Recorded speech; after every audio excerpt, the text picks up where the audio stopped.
Hey guys, Dov here, and today I'm here to tell you about the biggest, the baddest, the boldest, and the bluest dragon of them all, the Star Dragon, a core unit of the High Elves, today even being ridden by a prince.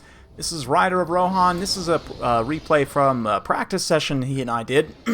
Just as a reminder, for those of you guys interested, on my Patreon page, as part of my patron scheme, I have a tier where you can pay a certain amount and get private lessons with me once a month. Basically, we'll sit down for an hour or two, and I'll help you get some practice games, help you improve your game. And this is Rider of Rohan and myself playing Bretonnia versus High Elves. Definitely an interesting matchup. And he's got a Star Dragon here.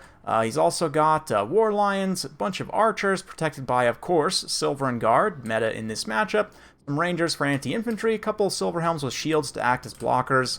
And for Lore of Magic, rather than going for the obvious healing Star Dragon, he's gone with the supported Star Dragon with the Manticore Summons and Flock of Doom. For myself, Enchantress and Paladin leading the way, some Peasant Bows already getting filled with High Elf arrows. Got 3 Grail Knights and the Companions of Quenelle, so gone all in on the Elite Heavy Cavalry with a very thin infantry line. We're going to get things started right off the bat with a nice charge here in the center. Try and get on these Silver Helms. I do get a little bit of that Silver and Guard in the side, but that's fine. Just trying to get rid of these Silver Helms here, but nice job by Rider of Rohan. Countercharges in with the War Lions. For myself, it was probably a little bit of a mistake to blob up. Should have probably pathed the Companions, or just one or the other, honestly, up and around to try and charge the War Lions, but that's okay.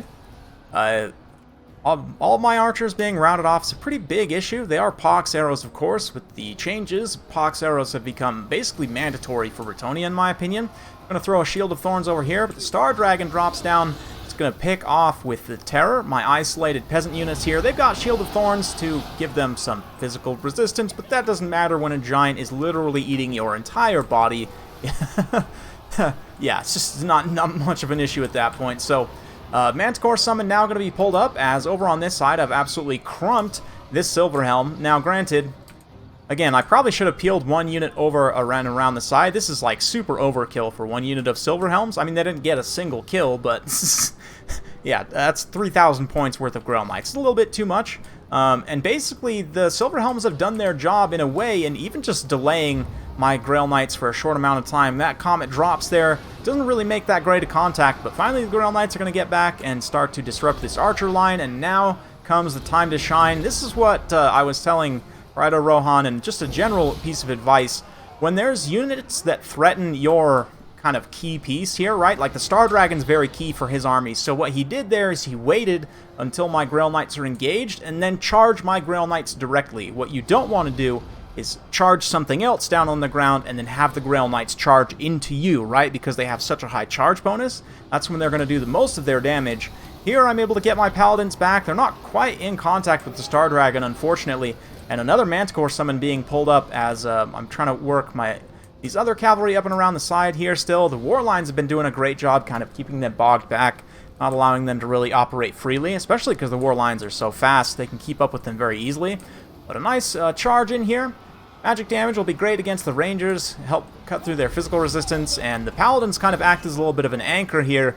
My Grail Knights can cycle out and get another charge, and suddenly the Star Dragon's in pretty big trouble. You can see why I say you don't want to get charged on the ground. You can see after those Grail Knights do get that charge, even with the, the extra armor of the Bane Shield and everything else, he still takes a lot of damage there. Granted, I don't want to stay in sustained combat, still take advantage of that charge bonus, so we're going to cycle back out, try and come back around over here. Companions of Quenelle obviously have a lot better sustained combat stats, so I can kind of just leave them in here to a degree. But since they're in like a micro group with these other Grail Knights, I am going to end up kind of microing them in and out here a little bit.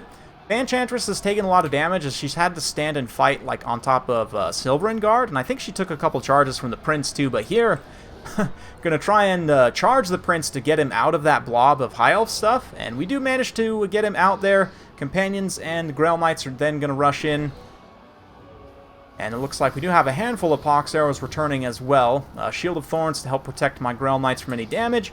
We should be able to chase the Star Dragon off now at this point, and it Yeah, thankfully for me there's no healing. I don't have any flying units that can chase him off, but Ryder Rohan does a good job, is able to disengage there just with a little bit of HP left. Very important that he's able to keep the Prince online. Hasn't used up any of the breaths yet, so definitely wants to try and get value from those in the late game if he can. If I can see off the Star Dragon, I'm pretty confident in my chances to win here. These Silverin Guard are going to be really tough cookies to crack, but if I can keep the Fey Enchantress safe, then she'll be able to drain them, granted a little bit slower because of their magic resistance, but will eventually happen. And if I have enough knights in the late game, especially these Companions of Quenelle with their I guess they don't have anti-infantry, but just great armor piercing damage and great stats, they will be able to deal with the Silverin Guards. But anyway, Star Dragon charges down here, is able to just about finish off one of my units of Grail Knights, but this other unit of Grail Knights thankfully is here, and they should be enough to finish off the Prince. He's got his Blade of Belcaradris active again, or it just was there, I think, for a moment, but Deadly Onslaught gets going, up to 725 weapon strength, absolutely ridiculous for a flying monster. And he gets back up in the air, but right at that moment, he routs. So this is an opportunity for me. If I got this Paladin and ran him underneath the dragon, I'm pretty sure it would keep him routed. But I'm going to go ahead and go full potato micro on that and not move that Paladin over there. It's kind of hard, too, because you have to, like, keep them moving, issuing movement orders since you can't issue an attack order. But the Prince does come back with, like, 600 HP left, and that is potentially really, really bad for me. Meanwhile, on the front line, nice swing and a miss with the second Comet. So both of those Comets have not really generated much value, which I really needed them to make good contact on the Silverin Guard as much as possible to do as much damage to them as possible, because this late game, it's suddenly looking a lot harder, especially with the Star Dragon coming back and with breaths in his pocket. I don't have range tools really to poke him from the sky. Like, I have a handful of Peasant Bows here, but you can see one of the units just got routed off there, shattered, in fact, by the High Elf Archers. So this is basically all I've got left to try and get him out of the air, is these Pox arrows, right? So we're going to get the Knights charging in here. Paladin gets nommed by the Star Dragon. This is a pretty risky dive by the Star Dragon, but again, that whole charging your opponent's targets here, if I had reacted quickly enough, which it was a pretty short amount of time from when he landed, I could have issued a different charge order with even just like one or two of these units to peel up and around the side and try and hit the Prince. Might have been able to finish him off, but instead he gets a really nice hit and run attack there, back up in the air, routes off my Paladin.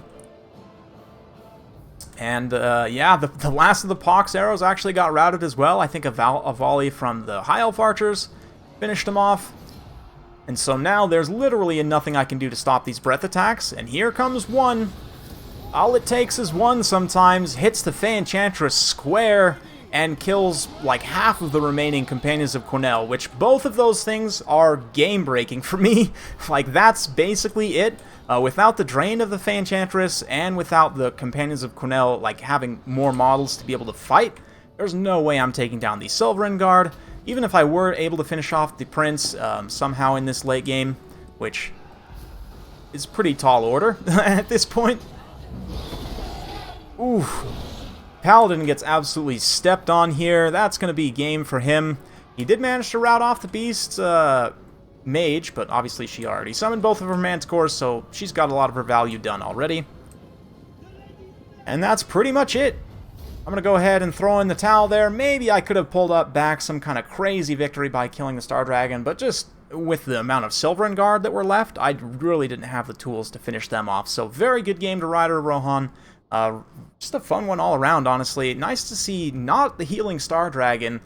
Granted, this does kind of show why healing would be so powerful, right? Because Star Dragon took a lot of damage at one point. If it had been able to heal that back and keep the Star Dragon from routing in the first place, you know, that is quite powerful. But I like the pick of the Lore of Beasts in addition. I mean, this is what I told Ryder Rohan after the game as well, is obviously if you wanted to make this build competitive, you could just bring, it'd be pretty cheap even to just bring a mage with like Earthblood only. Just to be able to get some heals on the Star Dragon in the late game. But I like the pick of the Manticores to be able to kind of support him in combat, because typically if you have a Star Dragon, you won't have enough funds to have any other single entity monsters to help him fight. But yeah, fun stuff there. Rangers did a great job, obviously, in the front line. I didn't catch it really, but at the beginning I was trying to focus the Rangers with my archers, and he has, the Prince has an item that gives a bit of a missile block chance, and he gave that to the Rangers, so they didn't take as much damage as I wanted, and ended up just killing all of my peasants, basically. Silver and Guard, obviously, great in this matchup. Not a lot more I can say there. And yeah, the Silver Helms died horribly, but they blocked charges at the right times, and maybe that was enough, right? Grail Knights did a lot of work, but just not quite enough at the end of the day. These, basically all of the infantry units were basically useless, like got no value whatsoever. I guess 15 kills for a peasant mob is not too bad. But yeah, Paladins almost finished off the Star Dragon, but it wasn't quite enough at the end of the day. So, yeah. Interesting stuff. Hopefully you guys enjoyed. If you do like this sort of content, be sure to like, subscribe, hit that bell notification button. Every time I upload a new video, you'll be notified. Thanks again for watching, and we'll see you next time.